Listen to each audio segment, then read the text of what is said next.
Live from inside Porsche, Colorado Springs, it's the First Dibs podcast with our hosts, John Deisty and Justin Underwood. Buckle up and let's go for a ride. Kicked off. Yeah, no, that one's that we've been demonetized for sure. For sure. Welcome back to First Dibs podcast. First show 2025. That's right. We Welcome. prepared all kinds of things for you, as noted in the title, which usually means it's a good show. If we ain't got nothing to talk about, somehow we usually find something to talk about. Yeah. So FPB Brandon won. Yeah. Happy Friday. Right? Yeah. Give him a shout It's out. a good Friday to him. Yeah. You know what he did? He built an Audi that works. Oh, that's cool. Yeah. So hopefully, hopefully I'm not spoiler alerting the internet on this. I hope there's not like an exclusive article coming. How long has this project taken? Less time than the Volvo. Okay. But I don't really know. But super cool. Sounds great. Made some power. I won't reveal the number because that might actually be confidential. If you were racing for pink slips, you wouldn't want people to know what you were putting down. That's for You sure. know what I'm putting down there. Right. So congrats to you, sir. That's super fun. In terms of new cars, Yeah, we can talk business. there's only one that matters to me. This is the car that if I didn't, I need a 911. We've talked about that. I need it because that's what's practical for me. I want to be able to take the whole family or at least the kids to school or whatever it is. If I didn't have the 4-seat stipulation and I had $100,000, I would bring this car home and I would keep it forever and it would cost me $0 to drive forever. You'd spend money on maintenance, you'd spend Right. money on tires. Yeah. But then when you went to sell it, I bet you get most of that money back Sure. if you kept it for 10 years. It is a 2016 GT4, Yeah. the OG, the real one. Right. What a car. Yeah, what a car. Black leather, red stitching, bucket seats. Yep. They're all manuals. It's got steel brakes, engineer maintained, engineer owned. Just a delight. 10,000 miles. Yeah. We'll sell it certified. It's beautiful. Perfect. It's perfect. Did you sell it? I sold it to him. Yes, Yeah. that's right. Like 6 years ago. Right. Something like that. Yeah. Came in on trade for a GT4 RS. Also wicked cars, and we have a couple of those if you need one. But that first Cayman GT4, it's just the one for me. That and the Spider. I'm sorry to our friends that have the second gens, but that first gen, I know you'll run away from me on any of the windy roads or on racetracks or anything, but the snap and snarl of the 3.8 is just money. Yeah. I like the 2016s. Yeah. So, They're super fun. yeah, They're great fun. 385 horsepower. Is that in both the GT4 and the Spider? Spider's 378, 375. It's down 10. Okay. Yep. Yep. But God, and I think that it might just be on paper. I don't think there's any difference. Right. Is there any weight difference between the Spider and the GT4? That's a good question. I'm going to say yes. Yeah. I mean, there's going to be some. 38 pounds, 37 pounds. Is that what it really is? I don't know.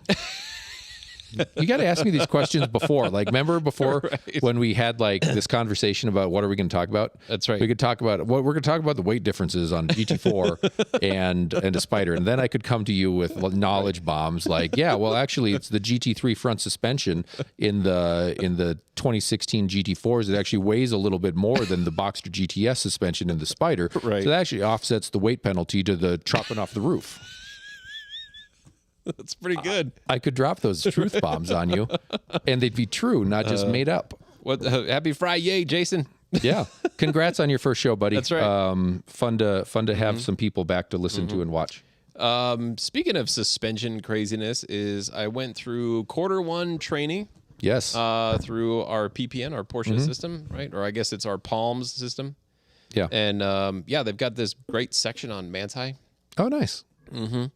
They talk about how it started and who Mr. Manti is and all that kind of stuff. But that's some pretty cool stuff. I'm pushing. So we have Garrett here. It's, one of our technicians came to us from San Diego, and he's Manti trained and certified to be able to do the kits and the alignments and all that kind of stuff. Yeah.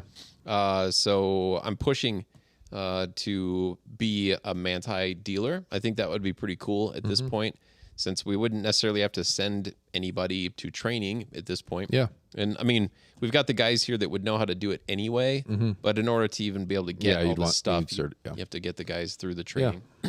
But it is some pretty cool, information that they talk about. It's pretty freaking impressive, the times that they do around Nordschleife, however you say it. But at their practice ring at the Nürburgring, the times that they do just with suspension and aero. They don't do any engine. No power. Yep. Yeah, they don't change that because they say that why would you change this? There's no need to. So it's pretty awesome.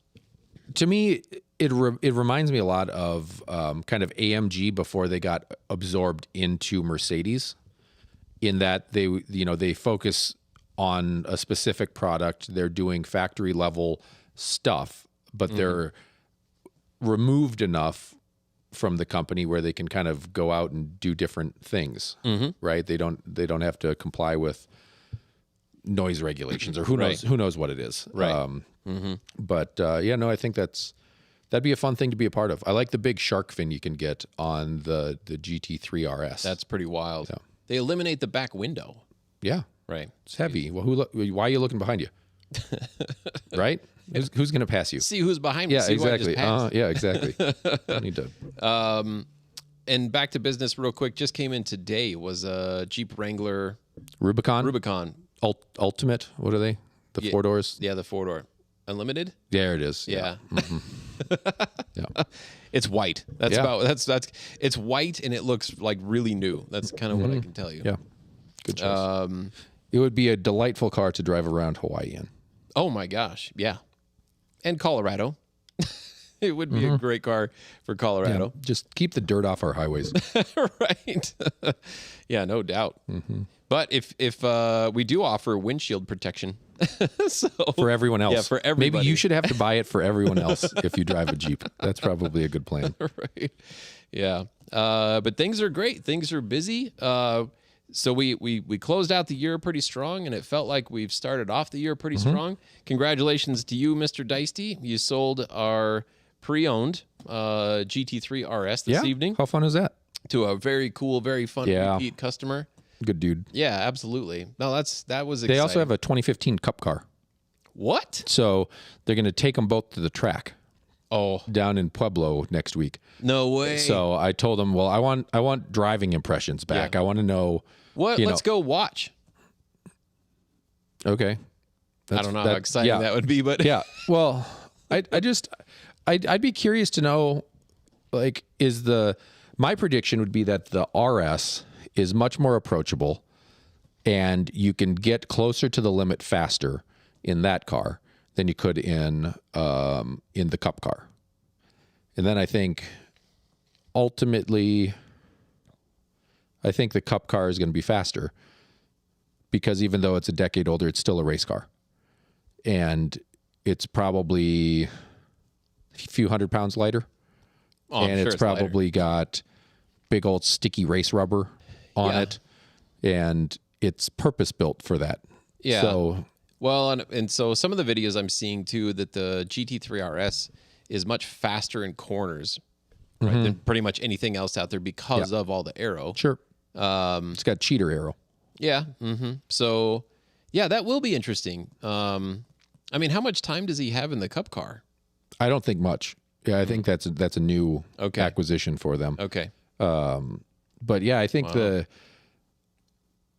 what I really am excited about with that the new GT3 RS is the suspension adjustments. Yeah. And how I feel like that would teach you how to talk to your race techs about what needed to happen with the car. And, I don't know that -4 to +4 tells me what those, how to translate that to a race shock. Right. But at least you'd know I needed a little bit stiffer in compression. Yeah.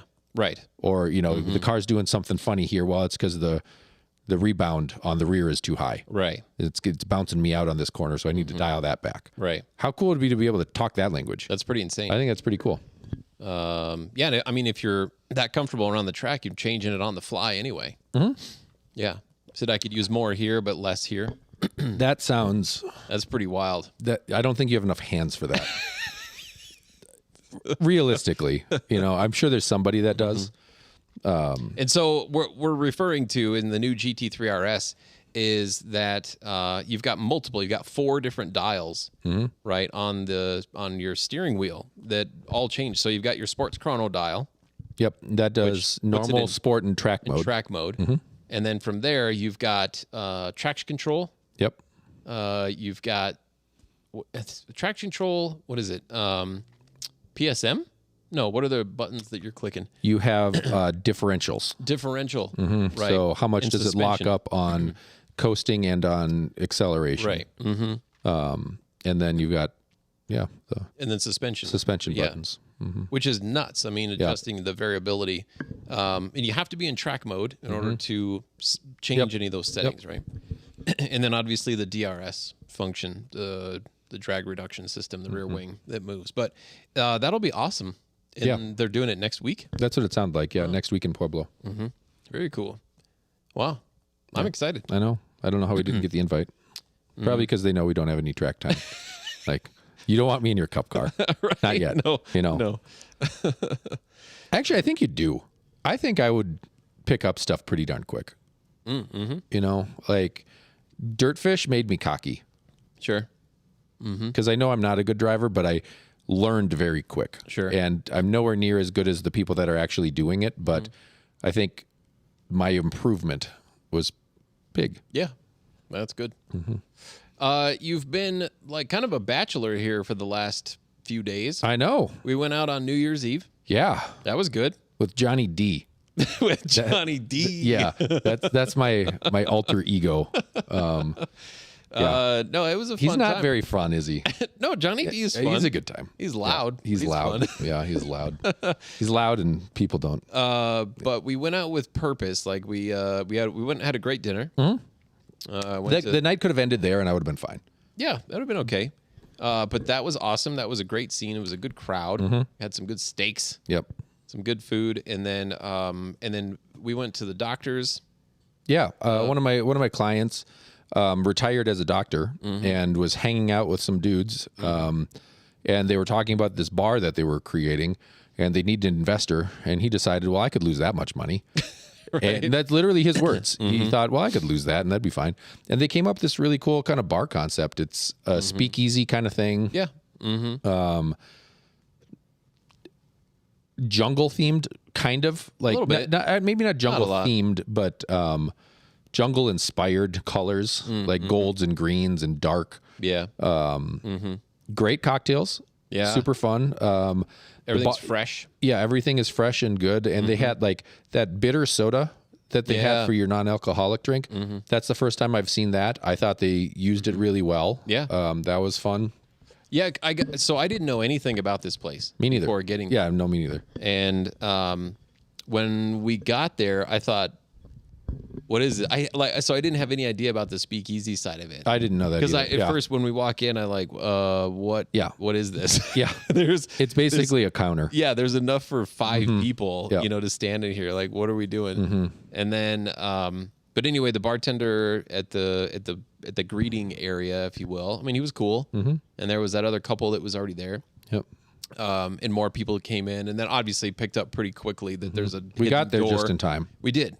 Yeah, we did. And I mentioned this to you either today or yesterday, but I noticed quite a few people that were at the restaurant where we had dinner showed up. Yeah. So, I mean, we were at the right place, right? Yeah, that was pretty wild. That was good. But no, we went to the Famous for dinner. Went to the Famous for which dinner. Is it's my favorite steakhouse in town. Yeah, I like it. I like they serve their steaks with like melted bone marrow poured over the top, and that just kind of is something. If I'm going to a steakhouse, I want something I can't get at home.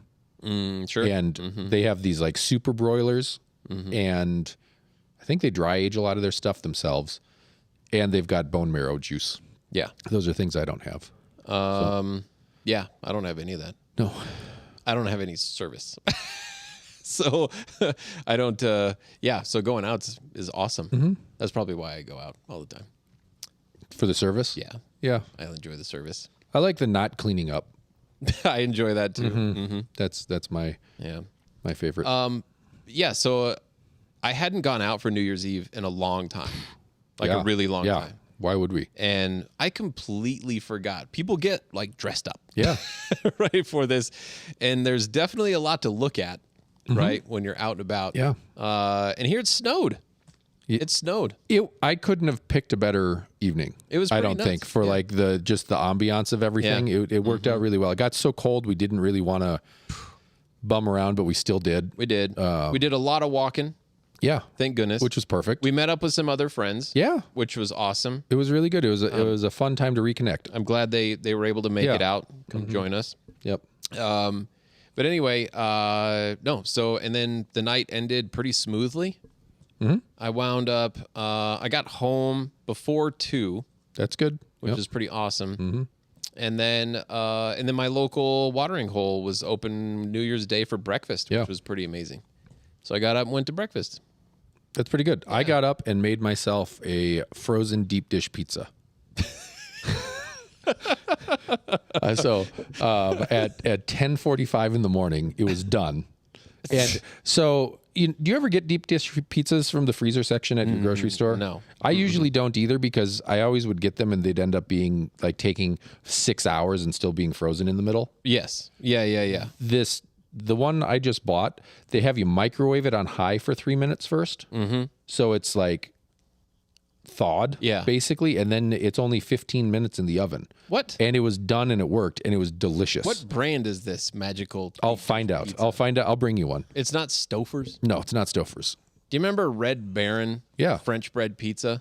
I don't remember their French bread. I think it still exists. I bet it does. Yeah. It's like the French bread. Yeah. Pizza, right? Anyway. Yeah. The only thing that I remember about that pizza is that it didn't matter how many times I had done it in my life, but I'd make it in the oven, right? Never in the microwave. Yeah. No. Make it in the oven, and then I would burn the shit out of the roof of my mouth. Yes. Yep. Taking the first bite, and then I couldn't feel anything in my mouth for the next 4 days. I think they have recalibrated their sauce recipe. I think it used to have like probably some magnesium in it or something that would just stay nuclear for too long, and now it's kind of calmed down, because you're right. I remember like you'd get the blister on the top and you'd have to like peel it off with your tongue, and and it just hurt. Yeah. Now it was two French bread pizzas. You'd have to eat both of them. You can't just make one. Yeah. Red Baron's still my go-to. The classic crust pepperoni. I really like. Yeah. And they have an original crust, which is a thicker crust, more like an old Chicago pizza. Mm-hmm. That they do a good job with. Dang, man, that sounds really good. Yeah. Who's your go-to like local pizza joint if you're ordering to take home or delivery? I think the pizza I love most in town is Fat Sully's. Oh, that's good. It's the New York style. I really love their ranch. It has like a little bit of dill in it. That's pretty delightful. That would be my choice. I think I like their stuff a lot. I'm a Perry's Pizza person. I like Perry's. Man, I like Perry's. I don't think of that as a to-go place. I always go. I think of that as by the slice place. I know you can get it to go, but I'm usually at their spots. The original Perry's is not too far away from where I live. It's up on, well, as far as I'm aware, it's the original Perry's. It's right on Lincoln, near Lincoln and I-25, up in my neck of the woods, Centennial or Lone Tree, whatever you want to call it right there. And that is it's a sliceria, what they refer to that. Yep. And then obviously there's restaurants. There's like the big one here off of Interquest and stuff. But anyway, give me a sliceria. That'd be my pick. I don't need That's awesome. I don't need the extra. I need the pizza bar, a bar where I can get a beer, and some tables. Yeah. Oh, speaking of which, like, I wasn't part of the conversation, but when we were at dinner, it almost sounded like you had upset the woman sitting next to you talking about sushi. Oh yeah, no. Sushi Den. Yes. My favorite sushi I've ever had has been at Sushi Den. Every time the service has been impeccable. With the exception of Hero, of course, which he worked there. Fair. I mean, like sushi I can actually go to and not just hire somebody to come and pamper me. Like private chefs excluded. But they dry age their tuna.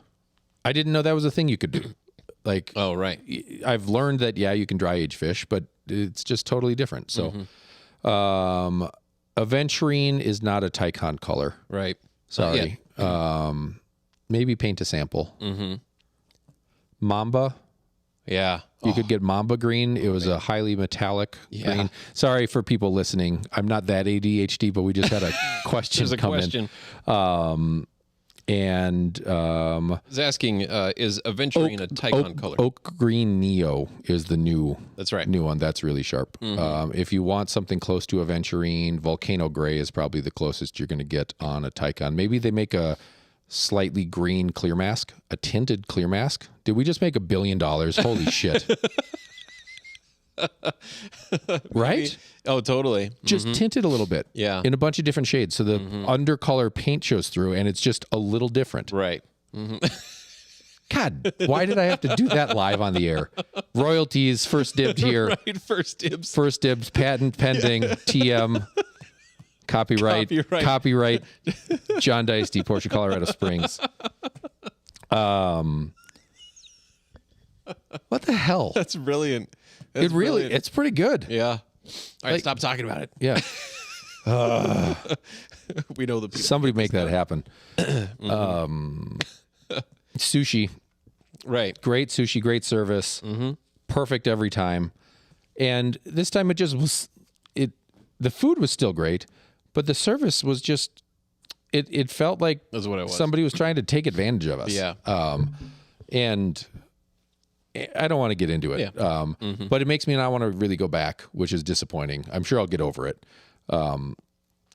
But yeah, so I was talking about it and she was like, "Excuse me, I heard you talking about bad sushi experiences. Were you talking about Dozo?" And I go, "No, we like Dozo too, but I really love them for their reviews." And we started chatting a little bit. But yeah, she had applied to work there and met the owner, who she said is out there. Sure. So anyway, so I did not upset her. Okay. In that instance. Okay. Possibly later. I don't know. All right. Well, now that I'm not hungry after talking about all that stuff, where do we go from here? Well, so you want to know what my other restaurant concept was? Other than just, I don't know, the soup one? I did a soup one too. We've been talking about food. This is just our food show at this point, which we should do John's prime rib episode. And then what's going to be great is when it's done and we cut into it and it's overcooked and I just yell F. And then we turn it off and I throw something and the camera tips over and I'm storming out the door. We'll do this at your house. Yeah, no, we definitely will.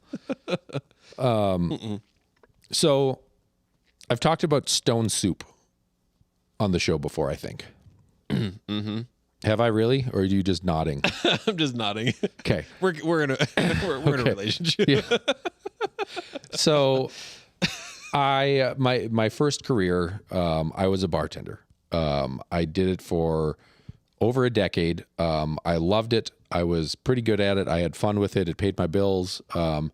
And the restaurant, I think that was really the restaurant that I say is the one that made me kind of who I am. It was Redstone. It's where I met my wife. It's what kind of took me from being, it's probably what made me not finish college, other than just not finishing college. We'll blame Redstone for that. Sure. That's Yeah. good. That's I like a good Redstone. one. Yeah, I do. They're great. Yeah, absolutely. But one of the chefs, still great guy, probably there were a lot of great chefs there, but this guy, if I was going to open a restaurant and I needed some help, he would be probably my first call. So we get lunch as people. You get half price of something, whatever. And I didn't really want to eat a whole plate of baby back ribs or a steak sandwich or a burger. So I ordered a side of fondue cheese and a side of croutons. And the side of croutons was $0.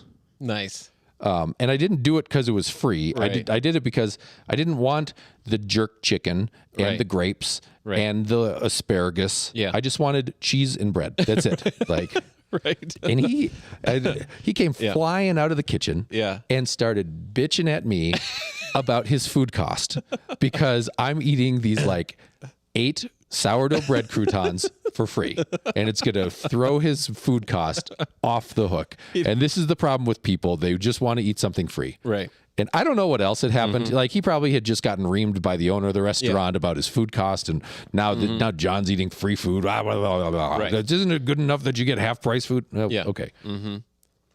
Next day, he brings in a book, Stone Soup. And the story of Stone Soup, it's like these 3 soldiers. And they come to this village and they're starving, but nobody's going to give them anything to eat. So they're like, oh, well, no problem. We'll make some stone soup. So they go out and they find these big giant stones. They put it in a pot of water and they start boiling the water and they start stirring it. And a lady looks out her window and she's like, huh, what are these guys doing? And she walks out and they're like, oh, we're making stone soup. And she goes, you can't make soup without carrots. So she chops up some carrots and she throws them in the pot. And they're like, oh, all right, cool. And then other like, you can't make soup without celery. So they like throw some celery in there. Somebody brings out a chicken, then some rice. And then, somebody brings out some onions. And then, so they end up with like this big pot of delicious soup. In a rock. and yes, exactly. And then they serve it to the whole village and the whole village is happy.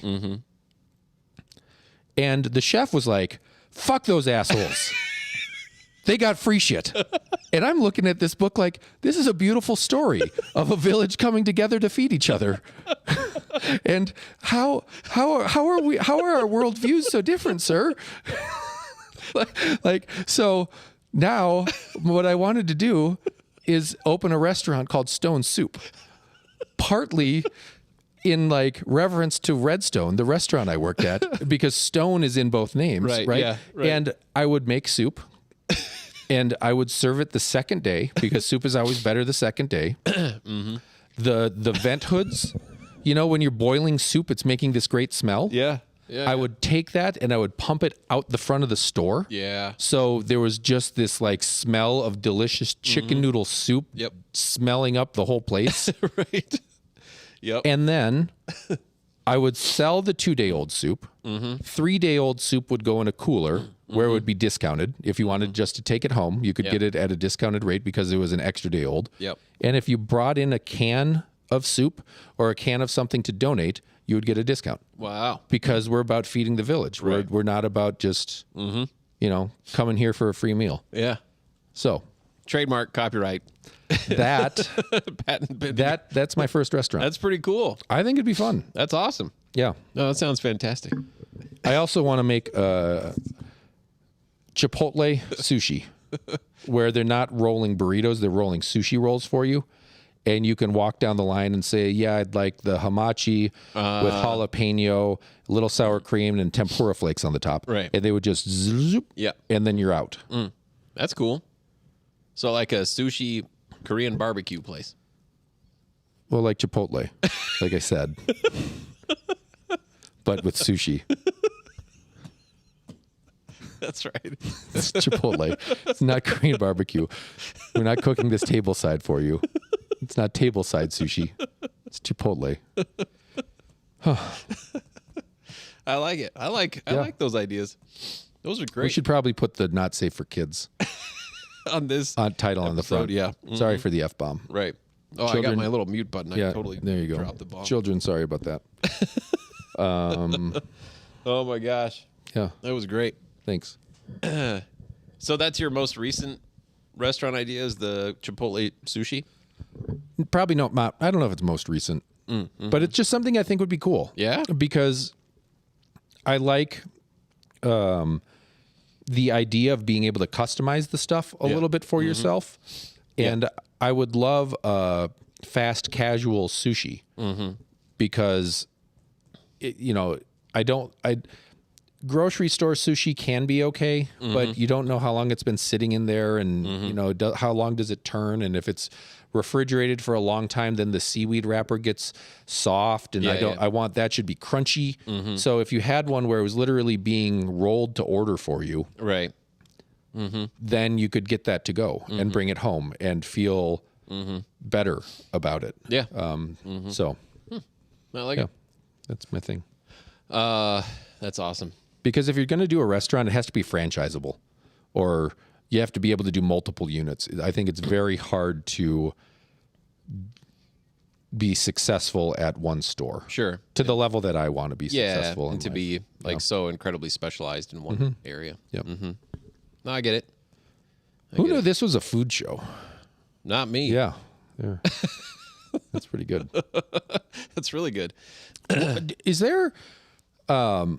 So coming from Minneapolis, sticking with this like food theme, we went to In-N-Out and I ordered a burger and a strawberry shake because that's something that I think just fits together. Yeah. And in Minneapolis, there was, technically Edina where I grew up, there was the Convention Grill. Okay. Which was an old school diner that had expanded into the building next to them and had a bunch of seats where, there was a kitchen that grilled these super greasy, great burgers and peanut oil fried, fresh cut French fries. And they had like from the McDonald's movie, the 7-spinner milkshake spinner. Yeah. And they made these delicious milkshakes with Bluebell ice cream. And, they'd pour it in the malt shake cup for you and they'd leave the rest of the thing for you. Right. Does that exist here? Well, I mean, nothing comes to my mind right away. Yeah, and I just don't understand that. How can you not have like a diner burger grill that serves malts? I mean, what I'm thinking of is like Gunther Tootie's, but I haven't been in one of those forever. Yeah, it doesn't count. And that's a breakfast joint. Yeah, that's that. Now, the closest thing there's like one little tiny place in Parker. I don't even know the name of it, but it's kind of misleading because it has that look and that appeal, but that's not really what they do. You know what I mean? And this place, like, they still were in like 50s era uniforms. Yeah, that's cool. And that's cool. Not in an ironic way. They, like, in just this is the way we've been doing it for 50 years. Yeah. So we're not gonna change. Yeah. So there's a local guy here, very famous, Goose Gossage. Played baseball. That's a good name. Yeah, great name. Goose Gossage. Very famous baseball player, pitcher. Ugly son of a bitch. I mean, just like worse than Randy Johnson. Sorry for that. Kind of ugly. Yeah, like he had this giant mustache, giant handlebar mustache. Super tall, just big lanky dude. Anyway, he's got all kinds of, I don't know if they're records, but I mean, he's got impressive stats. But he's a Colorado Springs native. I think he grew up here. I think he still lives here. Anyway, he had a restaurant or two called Burgers and Sports. And the only reason I know about it is there was one in Parker. And then what was cool about it, it was definitely a take, at In-N-Out Burger, just because the menu was so incredibly simple. There's only like 5 things on the menu. But the inside of it was more of kind of baseball themed, right? And then in the specific location up in Parker, there was even batting cages on the back side of the building. So if you went outside, if it's the summertime, you could actually go to the batting cages, after your meal or before, whatever. And inside, there was chain link fence, kind of like you're in a dugout. Yeah. Kind of going that down sound, the line. The sound of a baseball hitting chain link is very special. Yeah, for sure. Yep, you need that. So that was super cool. And then people, the rumors would be like, oh yeah, he hired the CEO or the CFO from In-N-Out to help open this so he could get all those secrets. Like, no, I mean, you could make whatever you like. It's not that hard. I can't imagine, but anyway, it was super cool. I just don't think enough people really knew about it. And at the time, Parker was still definitely hadn't been growing, yet. And I don't know if he had more locations, but restaurant business is tough, right? As you know. Yeah. Extremely tough. And anyway, I think he had a great concept. And there's other places that try and replicate the whole In-N-Out type thing. But In-N-Out, they do a great program right? You know, because they keep it simple. They make it fun. From what I understand, they pay their employees pretty well. And they're just strategic. Yeah, I think that's owned by one lady. It's a family restaurant. Like, it's a family-owned thing. And I think it's, anyway, maybe there's siblings involved, but I think it's one person. That's pretty cool. Pretty wild. Anyway, so to answer your question, there's no malt chops. Okay. Nothing comes to mind. All right, cool. So hopefully someone out there listening or watching knows different, and they can maybe make a suggestion. You know, the place that we haven't tried up in Denver yet is the Juicy Lucy place. I've been there. I have not. Yeah, well. Is it any good? Yeah. It's a good homage to Matt's. Oh. Well, that's what we should have done. New Year's Day. I enjoyed my New Year's Day. I think it was just what I ordered. Yeah. Nobody wanted to see me the next day. Not even my kids. Like, I mean, they did. But I just mean, like, I didn't shower. I look like a mess. Like, I joke that I'm not good at camping because I have to shower every day. Right. If you ask my kids how I looked on New Year's Day when they FaceTimed me at 5 p.m. when I was still on the couch in my clothes from the day before, no, nobody wanted that. Well, I asked you what you were going to do with your last night of freedom before the family gets in. Yeah, this is pretty much it, and then some laundry. Yeah. I think that'll be a good plan. Oh my gosh! Yep. Wow, we're halfway through this show, John. I told you it was going to be a long one. That was all the good stuff. Right. That's about all I had. I don't really know where to go. We have. Yep. Jason says, "Isn't cherry cricket kind of like that?" And I don't know. Kind of. Yeah. Greasy burgers. Yeah, for that's sure. good. I mean, I guess I've never really ordered a shake or a malt. Maybe they have it. I don't know them for that. Okay. They're known for really good burgers. Mm-hmm. Cherry Creek, Cricket. I mean, that was the original location, and they've actually expanded, I believe, since then. So there's, I think there's a location right in Littleton, of all places. Kind of an awkward spot, if you ask me. But Cherry Cricket in Cherry Creek burned a number of years ago. Something crazy happened in the kitchen, and I mean, it's a greasy burger joint, right? Very dark. Actually, you know, a guy that I went to high school with, I'm walking through Cherry Creek, and I can't remember who I was with. It may have just been the kids. But anyway, walking through Cherry Creek, and all of a sudden I recognize this guy. His name's Don. He's a Korean guy, and he's just kind of like, he's not in the restaurant. There's this big kind of outdoor patio type area, and he's just kind of leaned up against this little planter or whatever right next to it. And I didn't stop and say, because there's no way he would remember me, right? But anyway, I figured out how to contact him through, I think it was Facebook at the time. This is how long ago this was. And I just said, "Hey man, did I see you at Cherry Cricket?" And he's like, "Oh yeah, I'm head of security there." Like, what? It was so crazy. I hadn't seen this guy since 1999, and here we are. This is probably in 2014, you know, or something like that. And he's head of security at Cherry Cricket, you know. And I don't know what else he was up to. But Is it good news or bad news if your restaurant needs head of security as a position? I don't know, to be honest. Yeah. With you. I never really envisioned Cherry Cricket as being a violent kind of place. Yeah. But anyway, it kind of got a conversation rolling, and he was really big into that. Like he was a Taekwondo, you know, kid growing up that was awesome at it, actually. Super strong, you know, for his size, all that stuff. And so, I mean, it fit him, you know, really well that he was just into that. But he said, "Oh, you'd be surprised how many arm bars I put people into and have, you know, make them have to leave." Wow. I mean, I guess you mix alcohol and, you know, people and good times and stuff gets crazy. And you'd rather have someone there if you need them or not. Yeah, right. So, yeah. But I have no idea what Don is doing these days. I'm not on Facebook. So hope you're doing good, buddy. There you go. Yeah. Should we talk about more cars for a minute? Yes. Car stuff? Yeah. Huh. Out of ideas? Yeah, I'm kind of out of ideas. Has there been anything going through the shop that you've seen recently that you're just like, man, that is sweet? I got a car in mind. Is it oak green? No. I like that car a lot. Taking forever. Anyway, that car is going to be sweet when it's done. No, there's a 58. Is that the blue one? 356 coupe. 356A coupe. That car is beautiful. Yeah. I don't know what color of blue it is.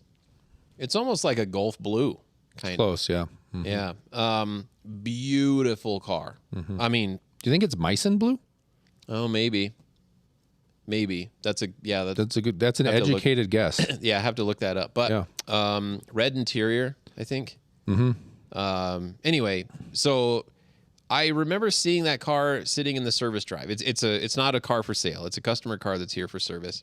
But I remember seeing it in the service drive, and then last week I got an email from somebody that said, "Hey, what can you tell me about the 356A and the background of this video?" And there's a YouTube video from one of our sales guys doing a video on our 65 356. Yep. And in the background is this beautiful blue 58 coupe on a trailer. It was being trailered in. Yep. Well, anyway, told him, oh, it's a customer car here for service. But yeah, wow, what a beautiful car. And looking at it in the service department, Alfred's been working on it. And he didn't give me the full backstory. But anyway, it's possibly a one-owner car. It's very possible that it's a one-owner. And this lady's late husband restored it quite a while ago, number of years ago. Anyway, he passed, and she had since remarried, not too long ago, fairly recent past, I guess. And they used the car in their wedding. And well, anyway, and at some point, one of the carburetors caught on fire, like it, whatever. So it's here to kind of have someone go through it, put it in good running order, and I'm assuming they're going to keep it. No, that car's not going anywhere.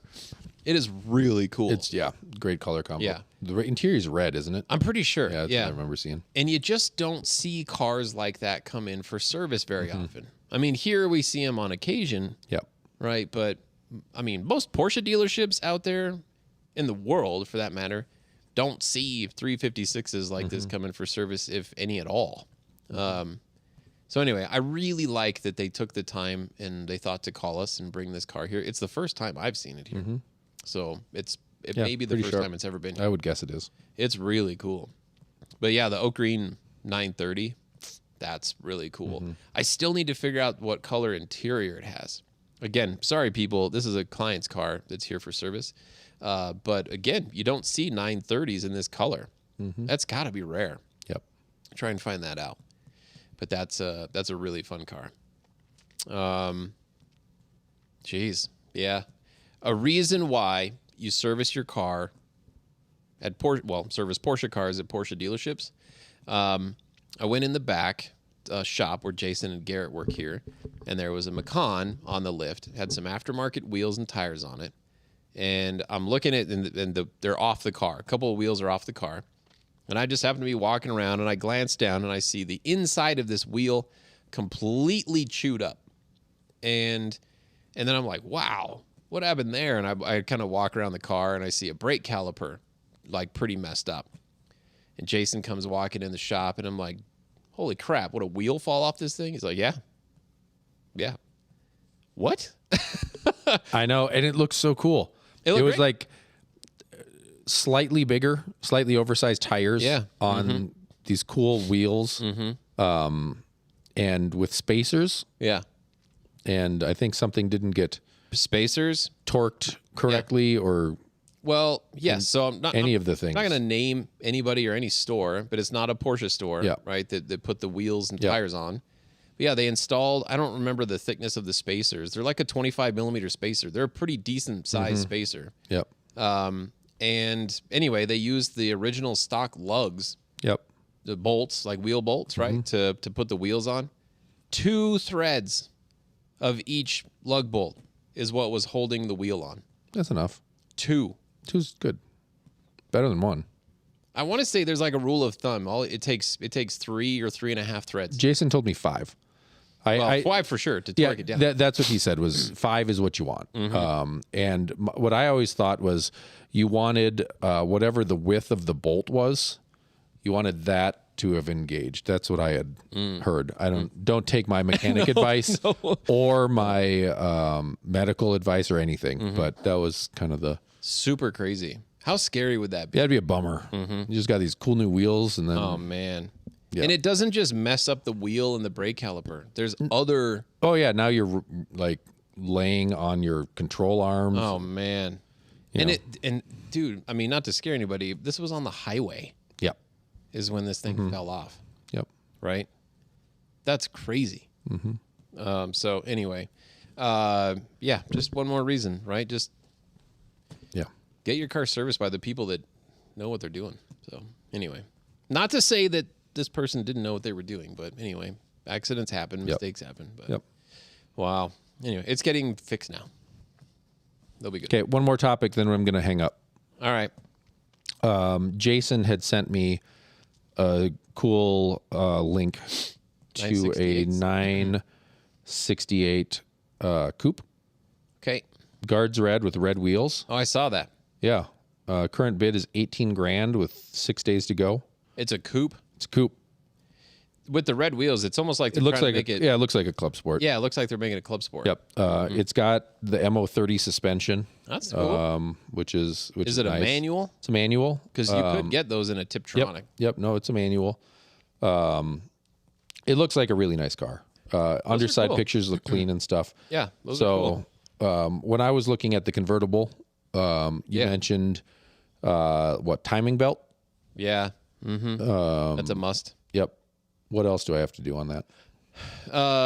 Timing belt, water pump if it's leaking. That's one of those types of cars. If you're there, you may as well just do it. No, 968s. It's like a crazy. It's a 4-liter. 3 liter. 4. Yep. 4-cylinder 3-liter, which is that's a massive big motor, right? And that car was the first one to use. Was it Vario Ram? Anyway, those were the cars where the intake manifold it's like 101% efficiency, meaning it's naturally supercharged when it's all working properly, which would make any German engineer's head explode if you told him that. 104% efficient. That's right. It cannot be this. 100% only. But anyway, they're torquey. 968s are very torquey. Transaxle cars, they're balanced really, really well. So I mean, your clutch obviously is up front, with the engine, or at least it's on the back of the engine. But the transmission, like all the power to the ground, aspect is at the back of the car. Yeah, great suspension. I mean, they squat down. I mean, it's a fantastic car. I definitely have more time in the cabriolet version. Which is pretty fun. One of the cool features in this car, depending on what year it is it may have an airbag. This one looks like it does not. Because airbags were starting to come out around that time frame. Yep. Oh, that one that's definitely a no airbag car, which I would prefer. Yeah, for sure.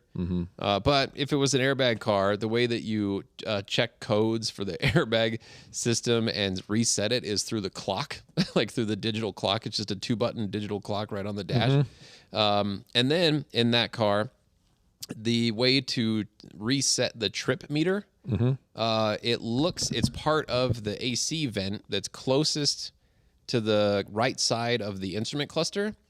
And it's not an adjustment louver, right, to adjust the louvers up and down. The center button inside that AC vent is the trip reset button.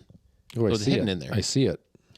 So it's totally hidden. No, I see what you're talking about though. It's super cool. It's just kind of a funny thing, right, that's there.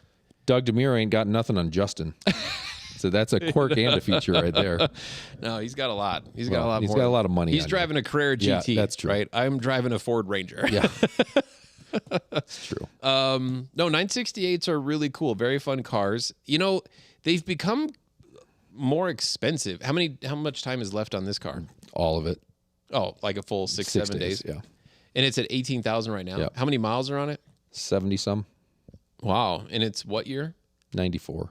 Ooh, is that the last year of it? No, 95. 94, 95. I mean, this looks like a car to have. It's a great car. That car is going to wind up going for $30,000. Yeah. 30 to 32,000. That's what I'm going to put my money on. Maybe more. I don't know. It's super cool. I definitely the look makes me think it could grab a little more. Yeah, I totally dig that they're making it look like a club sport version. But no, 968s are great cars. You definitely have to stay up on maintenance.